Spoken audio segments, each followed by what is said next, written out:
Assalamualaikum, selamat datang kembali di channel Wasil Aja. Bagi yang belum subscribe, klik subscribe-nya ya, dan aktifkan lonceng notifikasi kamu biar kamu gak ketinggalan di video kami berikutnya. Di video kali ini, saya akan membuat kue ulang tahun yang berbahan dasar roti tawar.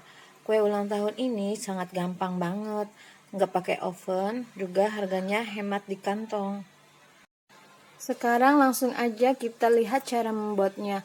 4 kotak roti tawar kita susun-susun, lalu di atasnya kita lapisi krim sampai merata. Sesudah kita lapisi krim, kita susun kembali 4 kotak roti tawar yang berwarna hijau. Lalu kita lapisi krim lagi.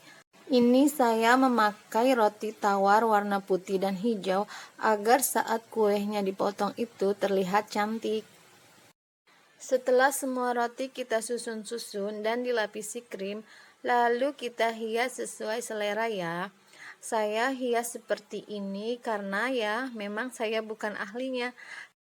Untuk pinggir-pinggiran kue, saya memakai wafer nabati coklat.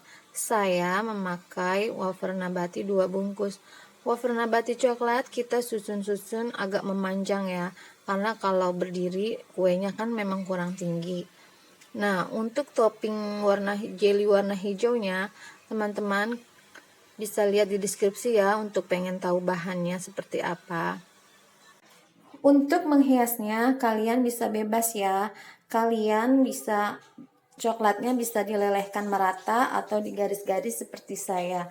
Dan untuk topping jelinya, kalian bisa memilih warna merah atau apa sesuka kalian. Kalau saya lebih suka warna hijau. Nah, sudah jadi nih kuenya teman-teman. Gimana?